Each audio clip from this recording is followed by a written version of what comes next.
ಗುರುಗಳ ಕರುಣದಿಂದ ಪಣಿತು ಕೇಳುವೆ ಪರಮ ಭಗವದ್ಭಕ್ತರಿದನಾದರದಿ ಕೇಳುವುದು. ಕಡು ಕರುಣೆ ನೀನೆಂದರಿದು ಹೇರೊಡಲ ನಮಿಸುವೆ ನಿನ್ನಡಿಗೆ ಬೆಂಬಿಡದೆ ಪಾಲಿಸು ಪರಮ ಕರುಣಾ ಸಿಂಧು ಎಂದೆಂದು. ನಡು ನಡುವೆ ಬರುತ್ತೆಪ್ಪ ವಿಘ್ನವ ತಡೆದು ಭಗವನ್ ನಾಮ ಕೀರ್ತನೆ ನುಡಿದು ನುಡಿಸೆನ್ನಿಂದ ಪ್ರತಿ ದಿವಸದಲ್ಲಿ ಮರೆಯದಲೇ. ತುಳಸಿಯ ಮಹಿಮೆಯನ್ನು ಕೇಳ್ತಾ ಇದ್ದೀವಿ. ಮನೆಯಲ್ಲಿ ತುಳಸಿಯ ಗಿಡವನ್ನು ಹಾಕಬೇಕು, ತುಳಸಿಯ ದರ್ಶನ ದಿನಾಗಲೂ ಆಗಬೇಕು ಅಂತ ಹೇಳ್ತಾ ಇದ್ದಾರೆ. ಈಗ ತುಳಸಿಯ ಗಿಡವನ್ನು ಹಚ್ಚಬೇಕಾದ್ರೆ ಏನಾದರೂ ವಿಧಾನ ಇದೆ ಅಂತ ಹೇಳಿ ನಾರದರು ರುದ್ರದೇವರಿಗೆ ಮಹಾದೇವರಿಗೆ ಕೇಳ್ತಾ ಇದ್ದಾರೆ. ರೋಪ್ಯತೆ ಏನ ವಿಧಿನ ತುಳಸಿ ಪೂಜ್ಯತೆ ಸದಾ ತಮಾಚಕ್ಷ್ವ ಮಹಾದೇವ ಮದನುಗ್ರಹ ಕಾರಣಾತ್. ನನಗೆ ಅನುಗ್ರಹ ಮಾಡಿ ಹೇಳಬೇಕು ರುದ್ರದೇವರಿಗೆ ಬೇಡ್ಕೋತಾ ಇದ್ದಾರೆ ನಾರದರು. ತುಳಸಿಯ ಗಿಡವನ್ನು ಹಚ್ಚಬೇಕಾದ್ರೆ ಏನಾದ್ರು ವಿಧಾನ ಇದೆಯೇನೋ, ಅದನ್ನು ನನಗೆ ಆ ವಿಧಾನಗಳನ್ನು ತಿಳಿಸ್ರಿ ಅಂತ ಹೇಳಿದ್ದಾರೆ. ಆವಾಗ ಮಹಾದೇವರು ಹೇಳ್ತಾ ಇದ್ದಾರೆ, ಶುಭೇ ಪಕ್ಷೇ ಶುಭೇ ವಾರೇ ಶುಭೇ ವೃಕ್ಷೇ ಶುಭೋದಯೇ ಕೇಶವಾರ್ಥೇ ಶುಭಾಂಶೇ ಚ ರೋಪಯೋ ತುಳಸಿ ಮುನೇ. ಹೇಳ್ತಾ ಇದ್ದಾರೆ ನಾರದರಿಗೆ ಉತ್ತರ ಹೇಳ್ತಾ ರುದ್ರದೇವರು ಹೇಳ್ತಾ ಇದ್ದಾರೆ, ಕಂಡ ದಿನಗಳಲ್ಲಿ ತುಳಸಿ ಗಿಡನ ಹಾಕಬೇಡ್ರಿ, ಅದಕ್ಕೆ ಪಂಚಾಂಗ ಶುದ್ಧಿಯು ಅವಶ್ಯಕವಾಗಿದೆ. ಶುಭ ಪಕ್ಷದಲ್ಲಿ, ಶುಭ ವಾರದಲ್ಲಿ, ಶುಭ ನಕ್ಷತ್ರದಲ್ಲಿ, ಶುಭೋದಯದಲ್ಲಿಯೇ ತುಳಸಿಯ ಗಿಡವನ್ನು ಹಾಕಬೇಕು ಹೇಳ್ತಾ ಇದ್ದಾರೆ. ತುಳಸಿ ಗಿಡ ಹಾಕಿದರೆ ಅಂಶವು ಶುಭವಾಗಿರಬೇಕು. ಇವುಗಳನ್ನೆಲ್ಲ ಗಮನದಲ್ಲಿಟ್ಟುಕೊಂಡು ಹೇಳ್ತಾ ಇದ್ದಾರೆ. ಗೃಹಸ್ಸಾಂಗಣ ಮಧ್ಯೆ ವಾ ಗೃಹಸ್ಯೋಪವನೇಪಿ ವಾ ಶುಚೌ ದೇಶೇ ಚ ತುಳಸಿ ಮರ್ಚಯೇದ್ ಬುದ್ಧಿಂ ನರಃ ಮೂಲೆ ಚ ವೇದಿಕಾಂ ಕುರ್ಯಾದ್. ಹೇಳ್ತಾ ಇದ್ದಾರೆ, ಕುರ್ಯಾದ್ ನೋಡ್ರಿ ಆಲವಾಲ ಸಮನ್ವಿತ ಅಂತ ಹೇಳ್ತಾರೆ. ತುಳಸಿಯ ಗಿಡ ಹಾಕಬೇಕಾದ್ರೆ ಅಂಶವೂ ಶುದ್ಧವಾಗಿರಬೇಕು. ಇವೆಲ್ಲ ಗಮನದಲ್ಲಿಟ್ಟುಕೊಂಡು ತುಳಸಿಯ ಪೂಜೆಗೋಸ್ಕರ ತುಳಸಿಯ ಗಿಡವನ್ನು ಹಾಕಬೇಕು. ಮನೆಯ ಅಂಗಳದಲ್ಲಿ ಅಥವಾ ಮನೆಯ ಉಪವನದಲ್ಲಿ ಅಥವಾ ಪರಿಶುದ್ಧವಾದ ಪ್ರದೇಶದಲ್ಲಿ ತುಳಸಿಯನ್ನು ಬೆಳೆಸಬೇಕು ಅಂತ ಹೇಳ್ತಾ ಇದ್ದಾರೆ. ಒಟ್ಟಾರೆ ತುಳಸಿಯನ್ನು ಅರ್ಚಿಸಬೇಕಾದರೆ ಅನುಕೂಲಕರವಾಗಿರುವಂತಹ ಪ್ರದೇಶದಲ್ಲಿ ತುಳಸಿ ಗಿಡವನ್ನು ಹಾಕಬೇಕು. ಅದಕ್ಕೆ ಒಂದು ನೀರು ಹಾಕಲಿಕ್ಕೆ ಒಂದು ಕಟ್ಟೆಯನ್ನು ಮಾಡಬೇಕು, ವೇದಿಕೆಯನ್ನು ನಿರ್ಮಾಣ ಮಾಡಬೇಕು ಅಂತ ಹೇಳ್ತಾ ಇದ್ದಾರೆ. ಮತ್ತು ಹೇಳ್ತಾ ಇದ್ದಾರೆ, ತುಳಸಿ ಗಿಡವನ್ನು ಬೆಳೆಸುವುದು ಅತೀ ಪುಣ್ಯಕರವಾದಂತಹ ಕಾರ್ಯ ಅಂತ ಹೇಳ್ತಾರೆ. ಪುರಾಣಗಳು ಹೇಳ್ತಾ ಇದ್ದಾರೆ, ದಶಪುತ್ರ ಸಮೋ ವೃಕ್ಷ, 10 ಮಕ್ಕಳಿಗೆ ಸಮವಾದದ್ದು ಒಂದು ತುಳಸಿ ವೃಕ್ಷ ಅಂತ. ಆದ್ದರಿಂದ ತುಳಸಿಯ ಗಿಡದ ಮಹತ್ವವನ್ನು ತಿಳಿದುಕೊಂಡು ಅದನ್ನು ತುಳಸಿಯನ್ನು ಬೆಳೆಸಬೇಕಾದ್ರೆ ಪುಣ್ಯದ ಕೆಲಸ ಅಂತ ಹೇಳಿ ಅದನ್ನು ಬೆಳೆಸಬೇಕು. ಶ್ರದ್ಧೆಯಿಂದ ಬೆಳೆಸಬೇಕು. ಉದ್ದೇಶಪೂರ್ವಕವಾಗಿ ಪ್ರಯತ್ನಪೂರ್ವಕವಾಗಿ ತುಳಸಿಯನ್ನು ಮನೆಯಲ್ಲಿ ಬೆಳೆಸಬೇಕು ಅಂತ ಹೇಳ್ತಾರೆ. ಇದರಿಂದ ಪ್ರಾಪ್ತವಾಗುವಂತಹ ಪುಣ್ಯವನ್ನು ಪುರಾಣದಲ್ಲಿ ಈ ರೀತಿಯಾಗಿ ಹೇಳ್ತಾ ಇದೆ. ರೋಪಿತಾ ತುಳಸಿ ಯಾವತ್ ಕುರುತೆ ಮೂಲ ವಿಸ್ತೃತೇಂ ತಾವದ್ಯುಗ ಸಹಸ್ರಾಣಿ ತನೋತೆ ಸುಕೃತಂ ಹರಿಹೇ. ರೋಪಿತಾ ತುಳಸಿ ಯಾವದ್ವರ್ಧತೆ ವಸುಧಾತಲೆ ತಾವತ್ ಕಲ್ಪಸಹಸ್ರಾಣಿ ವಿಷ್ಣುಲೋಕೆ ಮಹೀಯತೆ. ತುಳಸಿಯನ್ನು ಬೆಳೆಸಬೇಕು. ಇದು ಅತ್ಯಂತ ಪುಣ್ಯಪ್ರದವಾಗಿರುವಂತಹ ಕಾರ್ಯ. ಆ ಹಾಕಿದ ಗಿಡವನ್ನು ಚೆನ್ನಾಗಿ ಬೆಳೆಸಬೇಕು ಅಂತ ಹೇಳ್ತಾರೆ. ಆ ಗಿಡ ಆ ಬೇರು ಎಷ್ಟು ವಿಸ್ತಾರ ಆಗುತ್ತೋ ಅಷ್ಟು ಪುಣ್ಯ ಅವನಿಗೆ ಸಿಕ್ಕತ್ತಂತೆ. ಅಷ್ಟು ಪುಣ್ಯ ವಿಸ್ತಾರವಾಗಿ ಸಿಕ್ಕತ್ತಂತೆ. ಪರಮಾತ್ಮ ಅಷ್ಟು ಪುಣ್ಯವನ್ನು ಕೊಡ್ತಾನೆ. ಚೆನ್ನಾಗಿ ಬೆಳೆಸಬೇಕು. ಬೆಳೆದ ತುಳಸಿಯಿಂದ ಪ್ರತಿನಿತ್ಯ ಪರಮಾತ್ಮನ ಅರ್ಚನೆಯನ್ನು ಪೂಜೆಯನ್ನು ಮಾಡಬೇಕು. ದೇವರ ಪೂಜೆಯಿಂದ ಮನುಷ್ಯನೂ ಪರಿಶುದ್ಧನಾಗ್ತಾನೆ, ಅವನ ಮನಸ್ಸು ಪರಿಶುದ್ಧವಾಗುತ್ತೆ. ಆಮೇಲೆ ಮನದಲ್ಲಿ ತತ್ವಗಳು ಸ್ಥಿರವಾಗಿ ನಿಲ್ಲುತ್ತವೆ. ಅದೆಲ್ಲ ಆಚರಣೆಯಿಂದ ಅಪರೋಕ್ಷ ಜ್ಞಾನವನ್ನು ಪಡೆದು ಮುಕ್ತನಾಗ್ತಾನೆ, ವಿಷ್ಣು ಲೋಕದಲ್ಲಿ ಸುಖಿಸುತ್ತಾನೆ ಅಂತ ಹೇಳಿ ಹೇಳ್ತಾ ಇದೆ ಆ ಶ್ಲೋಕ. ಸಹಸ್ರಾಮಾರೋಪಣತಃ ಪಿಪ್ಪಲಾನಾಂ ಶತೇನ ಚ ಯತ್ ಫಲಂ ನೋಡ್ರಿ ಸ್ಯಾತ್ ತಥೈಕೇನ ತುಳಸಿ ವಿಟಪೇನತು 1000 ಮಾವಿನ ವೃಕ್ಷಗಳು ಹಾಕಿದ್ದ ಪುಣ್ಯ, 100 ಅರಳಿ ಮರಗಳು ಹಾಕಿದ ಪುಣ್ಯ, ಬರುವಂತಹ ಪುಣ್ಯ ಒಂದು ತುಳಸಿ ಗಿಡ ಹಾಕಿದ್ರಿಂದ ಬರುತ್ತಂತೆ. ನೋಡ್ರಿ ಎಷ್ಟಿದೆ ಪ್ರಾಪ್ಯವಾಗುತ್ತೆ ಅಂತ ಹೇಳ್ತಾರೆ. ಇವೆಲ್ಲ ನಾನು ಶ್ಲೋಕಗಳನ್ನೇ ಹೇಳ್ತಾ ಇದ್ದೇನೆ, ನಾನೇ ಕಲ್ಪನೆ ಮಾಡ್ಕೊಂಡು ಹೇಳ್ತಾ ಇಲ್ಲ. ಇವೆಲ್ಲ ಪುರಾಣಗಳಲ್ಲಿ ಬಂದಿರುವಂತಹ ಶ್ಲೋಕಗಳು. ದೇವರ ಅರ್ಚನೆಗೆ ತುಳಸಿಯನ್ನು ಬೆಳೆಸಲಿಕ್ಕೇ ಬೇಕು ಮನೆಯಲ್ಲಿ ಅಂತ ಹೇಳ್ತಾ ಇದ್ದಾರೆ. ಅಷ್ಟೇ ಅಲ್ಲ, ಶ್ರೀ ತುಳಸಿ ಆರೋಗ್ಯಪ್ರದವಾಗಿದೆ ಅಂತ. ಅಷ್ಟೇ ಅಲ್ಲ, ಪುಣ್ಯಪ್ರದವೂ ಆಗಿದೆ. ಆದ್ದರಿಂದ ಇದು ಅತ್ಯಂತ ವಿಶಿಷ್ಟವಾದಂತಹ ಗಿಡ. ಆರೋಗ್ಯಕ್ಕೆ ಒಳ್ಳೆಯದು ಅಂತ ಹೇಳಿ ಬೆಳೆಸುವುದಲ್ಲ, ಆ ಭಾವನೆಯಿಂದ ಗಿಡವನ್ನು ಬೆಳೆಸಬೇಡ್ರಿ ಅಂತ ಹೇಳ್ತಾರೆ. ಇದು ಸ್ವಾರ್ಥ ಆಗುತ್ತೆ ಅಂತ ಹೇಳ್ತಾ ಇದ್ದಾರೆ. ಅದರಿಂದ ತಾರಕ ಉಪಯೋಗ ಆಗೋದಿಲ್ಲ, ಕೇವಲ ಹೊರಗಿನ ಉಪಯೋಗ ಅಷ್ಟೇ ಆಗುತ್ತೆ. ಇದು ವನಸ್ಪತಿ ಅಲ್ಲ, ಇದು ವೈಷ್ಣವ ವೃಕ್ಷ, ಪರಮಾತ್ಮನ ಪೂಜೆಗೆ ಉಪಯೋಗವಾಗುವಂತಹ ವೃಕ್ಷ. ಅದಕ್ಕೆ ಇಲ್ಲಿ ಹೇಳ್ತಾ ಇದ್ದಾರೆ, ಕೇಶವಾರ್ಥೇ ಕಲೌ ಯೇ ಚ ರೋಪಯಂತೆ ಭೂತಲೆ ಕಿಂ ಕರಿಷ್ಯತಿ ತಾನ್ ದೃಷ್ಟ್ವಾ ಯಮೋಪಿ ಸಹ ಕಿಂಕರೈಃ. ಬ್ರಹ್ಮ ರುದ್ರ ನಿಯಾಮಕನಾಗಿದ್ದಾನೆ ಪರಮಾತ್ಮ, ಎಲ್ಲರಿಗೂ ನಿಯಾಮಕನಾಗಿರುವನು ಪರಮಾತ್ಮ ಕೇಶವ. ಅವನ ಅರ್ಚನೆಗೆ ಉಪಯುಕ್ತವಾಗುತ್ತದೆ ಎಂಬ ಭಾವನೆಯಿಂದ ತುಳಸಿಯನ್ನು ಬೆಳೆಸಬೇಕು ಅಂತ ಹೇಳ್ತಾ ಇದ್ದಾರೆ. ದೇವರಿಗಾಗಿ ತುಳಸಿಯನ್ನು ಬೆಳೆಸಿದವರನ್ನು, ದೇವರ ಪೂಜೆಗೆ ಬೇಕು ಅಂಥೇಳಿ ಭಕ್ತಿಯಿಂದ ಯಾರು ತುಳಸಿಯನ್ನು ಬೆಳೆಸ್ತಾರೆ ಅವರಿಗೆ ಯಮನಾಗಲಿ ಯಮನ ದೂತರಾಗಲಿ ಪೀಡಿಸೋದಿಲ್ಲ ಅಂತ ಹೇಳ್ತಾ ಇದ್ದಾರೆ. ವಿಷ್ಣು ಪೂಜನ ಸಂಸಕ್ತಃ ತುಳಸೀಂ ಯಸ್ತು ರೋಪಯೇತ್ ಸರೋಪಕೋ ವಿಷ್ಣು ಗೃಹೇ ಮೋದತೆ ದೇವವಚ್ಚಿರಂ. ದೇವರ ಪೂಜೆಯಲ್ಲಿ ಆಸಕ್ತನಾಗಿರಬೇಕು, ದೇವರ ಅರ್ಚನೆಗಾಗಿಯೇ ತುಳಸಿಯನ್ನು ಬೆಳೆಸಬೇಕು. ಆವಾಗ ಪರಮಾತ್ಮ ಸಂತೋಷದಿಂದ ಅಲ್ಲಿರ್ತಾನೆ ಅಂತ ಹೇಳ್ತಾ ಇದ್ದಾರೆ. ರೋಪಿತಾ ಗೋಮತಿ ತೀರೆ ಸ್ವಯಂ ಕೃಷ್ಣೇನ ಪಾಲಿತಾ ಜಗದ್ದಿಥಾಯ ತುಳಸಿ ಗೋಪೀನಾಮೃತಿ ಹೇತವೇ. ನೋಡ್ರಿ, ಪರಮಾತ್ಮ ಶ್ರೀಕೃಷ್ಣ ಗೋಮತಿ ನದಿಯ ತೀರದಲ್ಲಿ ಸ್ವಯಂ ಶ್ರೀಕೃಷ್ಣ ಪರಮಾತ್ಮ ಜಗತ್ತಿನ ಹಿತದ ಉದ್ದೇಶದಿಂದ ತುಳಸಿಯನ್ನು ಬೆಳೆಸಿದ್ದಾನಂತೆ ಗೋಮತಿ ತೀರದಲ್ಲಿ. ಮತ್ತು ಗೋಪಿಕಾ ಸ್ತ್ರೀಯರನ್ನು ಸಂತೋಷಪಡಿಸೋದಕ್ಕೆ ಅದನ್ನು ಚೆನ್ನಾಗಿ ಪಾಲಿಸಿದ್ದಾನಂತೆ. ವೃಂದಾವನೇ ರತಾ ನಿತ್ಯಂ ಸೇವಿತಾ ವಿಷ್ಣುನಾ ಸ್ವಯಂ ಗೋಕುಲಸ್ಯ ಚ ವೃದ್ಧ್ಯರ್ಥಂ ಕಂಸಸ್ಯ ನಿಧನಾಯ ಚ. ವೃಂದಾವನದಲ್ಲಿ ಸಂತೋಷದಿಂದ ತುಳಸಿ ಬೆಳೆದಿದೆ ಅಂತ. ಗೋಕುಲದ ವೃದ್ಧಿಗಾಗಿ, ಕಂಸನ ಸಂಹಾರದ ಉದ್ದೇಶದಿಂದ ಪರಮಾತ್ಮ ಶ್ರೀಕೃಷ್ಣ ತುಳಸಿಯನ್ನು ಸೇರಿಸಿದ್ದಾನೆ ಅಂತ ಹೇಳ್ತಾ ಇದ್ದಾರೆ. ಮತ್ತು ಶ್ರೀರಾಮಚಂದ್ರ ದೇವರು ತುಳಸಿಯನ್ನು ಬೆಳೆಸಿದ್ದಾರೆ ಅಂಥೇಳಿ ಇಲ್ಲಿ ಬರ್ತಾ ಇದೆ ಇದರಲ್ಲಿ ರಾಮಾಯಣದಲ್ಲಿ.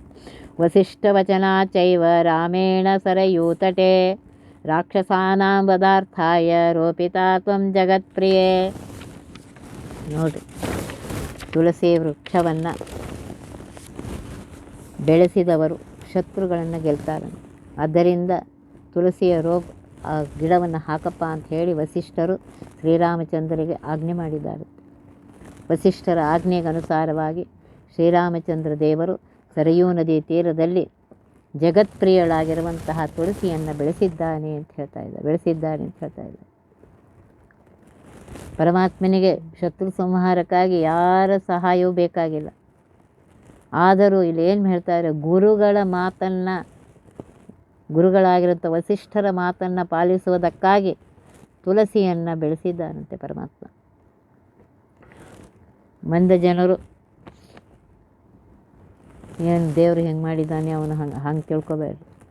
ಮತ್ತು ನಮಗೋಸ್ಕರ, ಮಂದ ಜನರಿಗೋಸ್ಕರ ಈ ರೀತಿ ಈಗ ಆಚರಣೆ ಮಾಡಿರಿ ಅಂತ ಹೇಳಿ ಪರಮಾತ್ಮ ತಾನು ಆಚರಣೆ ಮಾಡಿ ನಮಗೆ ತೋರಿಸ್ತಾ ಇದ್ದಾನೆ. ಈಗ ಮಕ್ಕಳಿಗೆ ತಂದೆ ತಾಯಿಗಳು ಬುದ್ಧಿ ಹೇಳಬೇಕಾದ್ರೆ ನೀ ಹೀಗೆ ಮಾಡು ಹಾಗೆ ಮಾಡು ಅಂತ ಹೇಳ್ತೇವೆ, ನೀ ಸುಳ್ಳಾಡಬೇಡ, ನೀ ಹಂಗಂತ.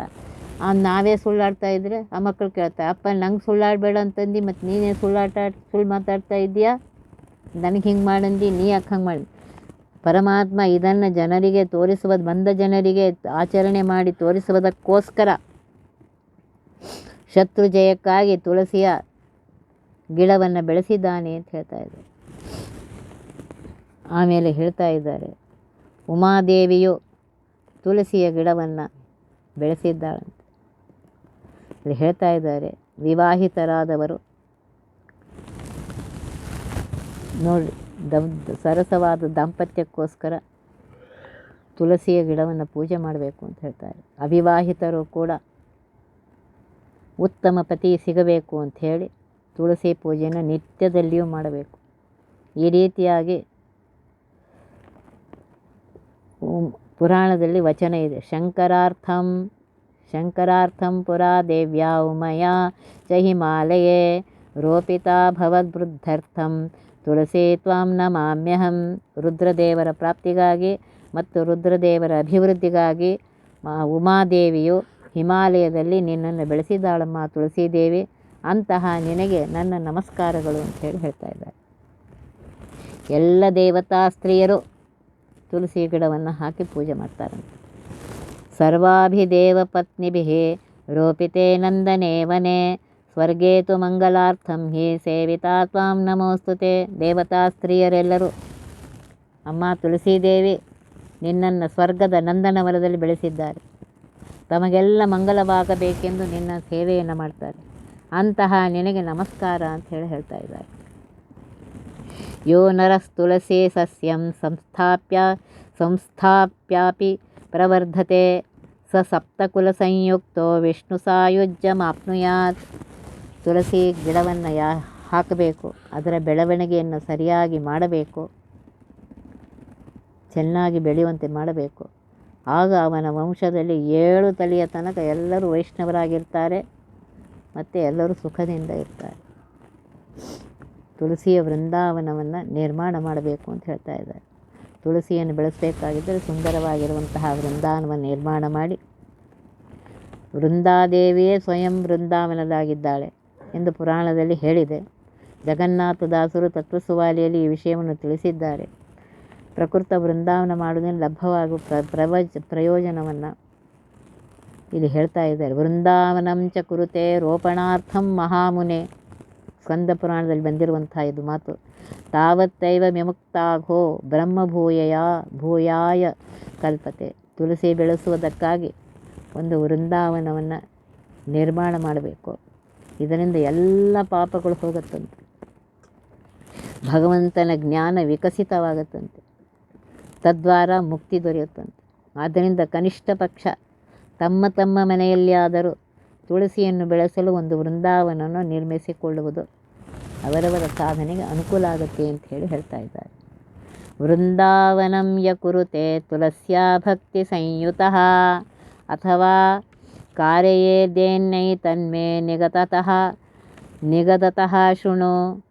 ತುಳಸಿ ಸ್ಥಾನ ಸಂಕಲ್ಪ ಮಾತ್ರಾದೇವ ಚ ಮಾನವಃ ಜನ್ಮತ್ರಯಾಜಿತೈಃ ಪಾಪೈಃ ತತ್ಕ್ಷಣಾದೇವ ಮುಚ್ಯತೆ.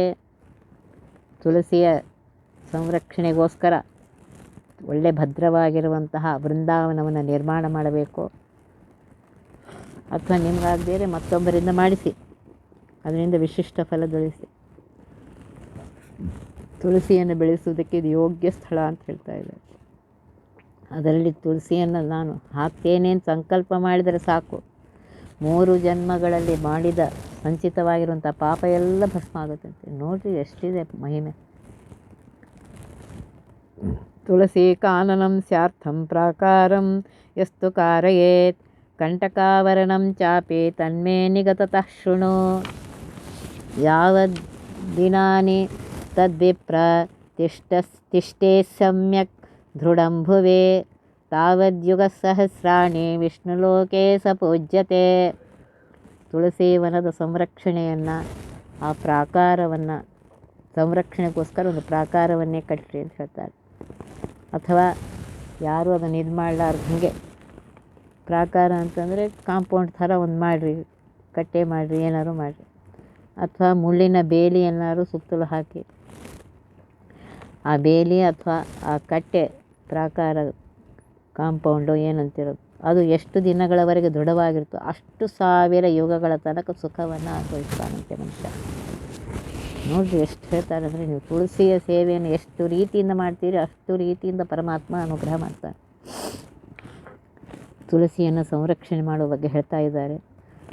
ತುಳಸಿಯ ಸುತ್ತಮುತ್ತ ಏನು ಹುಲ್ಲು ಇತ್ಯಾದಿಗಳು ಸಸ್ಯಗಳು ಬೆಳೆದಿದೆ ಅದರಿಂದ ಏನಾಗುತ್ತೆ, ತುಳಸಿ ಗಿಡ ಬೆಳೆಯೋದಕ್ಕೆ ಆಗೋದಿಲ್ಲ, ಬಾಧಕವಾಗುತ್ತೆ. ಹೀಗಾಗಿ ಆ ಹುಲ್ಲನ್ನು ಮೇಲಿಂದ ಕಿತ್ತು ಹಾಕ್ತಾ ತುಳಸಿ ಚೆನ್ನಾಗಿ ಬೆಳೆಯುವಂತೆ ಮಾಡಬೇಕು ಅಂತ ಹೇಳ್ತಾ ಇದ್ದಾರೆ.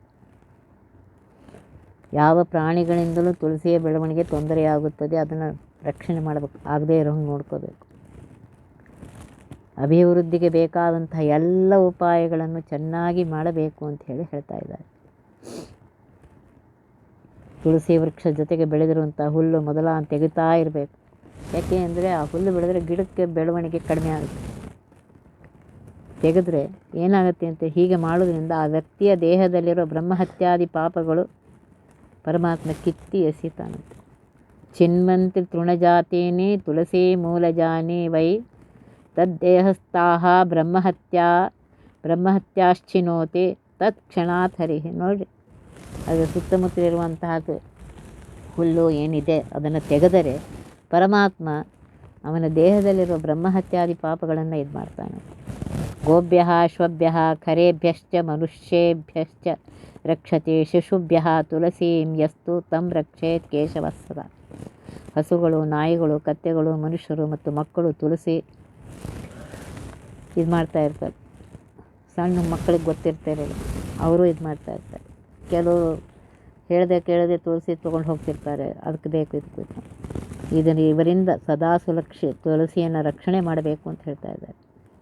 ದೇವರಿಗೆಂದೇ ಬೆಳೆಸಬೇಕು, ದೇವರ ಪೂಜೆಗೇ ಉಪಯೋಗವಾಗಬೇಕು, ಹಾಗೆ ನೋಡ್ಕೊಳ್ಬೇಕು ಅಂತ ಹೇಳ್ತಾ ಇದ್ದಾರೆ. ಇದೂ ತುಳಸಿಯ ಪೂಜೆನೇ ಅಂತ ಹೇಳ್ತಾ ಇದ್ದಾರೆ.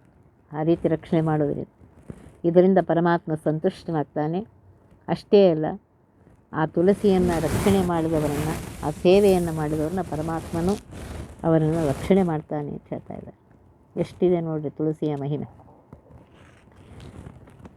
ಇನ್ನು ನಾಳಿನ ದಿವಸ ಮುಂದಿನ ವಿವರಣೆಯನ್ನು ತಿಳ್ಕೊಳ್ಳೋಣ. ಒತ್ತಿ ಬಹವಿಘ್ನಗಳ ಕಳೆದಪ ಮೃತ್ಯುವಿಗೆ ಮರೆ ಮಾಡಿ ಕಾಲನ ದೂತರಿಗೆ ಭೀಕರವ ಪುಟ್ಟಿಸಿ ಸಕಲ ಸಿದ್ಧಿಗಳ ಒತ್ತಿಗೊಳ್ಳಿಸಿ ಮನರು ಹೇಕ್ಷಣ ನೃತ್ಯ ಮಾಡುವರವರ ಮನೆಯೊಳು ನಿತ್ಯ ಮಂಗಳ ಹರಿಕಥಾಮೃತ ಸಾರ ಪಡಿಸುವರ.